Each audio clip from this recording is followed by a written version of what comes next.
When we last left our hero Olimar, he had finally pieced his beloved ship, the SS Dolphin, back together in order to escape the horrible pikMEN planet and all of the vicious monsters that inhabited it. Now he can finally go back home to see all of his friends and family once again. Go back to pikMEN planet to pay off my debt or you're fired! Blue Olimar is going with you also. Go right now. I'll send your family an edible arrangements to let them know you're okay. So in this one, you use the pikMEN to collect random trash so they can sell it back on your home planet. Using these guys was life or death for Olimar in the first game, so it was kind of justified. But now this is just 100% slave labor.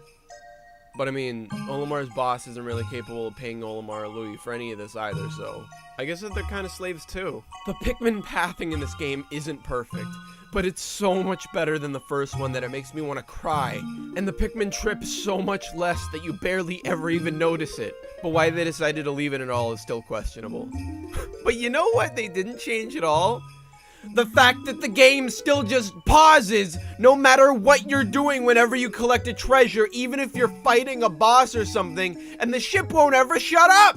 Why did they give the ship the power of speech, and why does it think that it needs to retell me everything that I see happen right in front of my face all the time? He's like a Google Glass that you don't need to say, okay Google for, so if you're in the line at Target and you say, working hard, hardly working, to the cashier and they respond by saying, chicken, your glasses then scream, fucking rude to nearest McDonald's.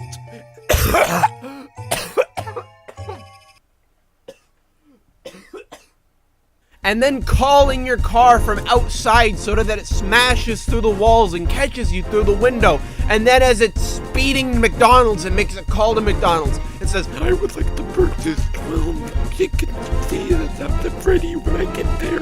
And then it stops and waits in the drive-thru, and the wait is like 20 minutes because McDonald's always has like a 20-minute line during lunchtime. Why don't they staff more people or get better equipment? How they get that every day around lunchtime.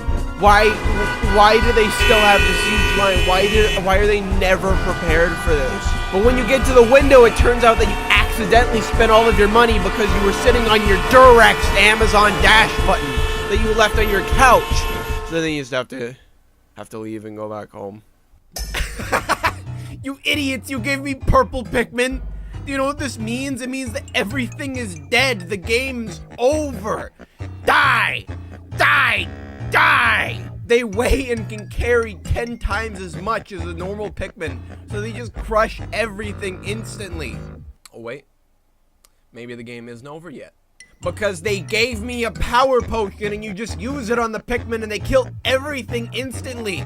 Stop, just stop. The game's over, they're dead. This is so imbalanced. Oh wait, maybe it is balanced.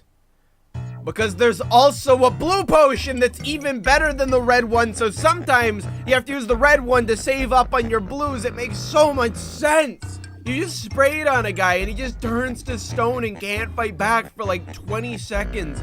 And it works on the bosses too. Oh wait, I just remembered why they gave me all these. It's because there's still crushing attacks. All of the pikMEN are dead. You can't just kill all of them like that. Do you think pikMEN just grow on trees or something? Okay, so these enemies shoot rocks at you, so you have to dodge them. Seems fair and normal, right? But wow, look! These ones are heat-seeking! So probably the biggest change in this pikMEN game from the first one is that there are caves that you can go into. The only problem with it is that there's no timer at all in them, so there's just no urgency whatsoever. You can just go into them at the end of the day, complete it, and then return to the surface at the exact same time that you went in.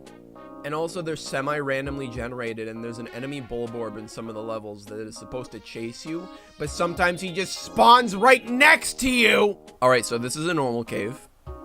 This is a snow cave. This is a mechanical cave. And this is a child's playset cave. What in the world is that?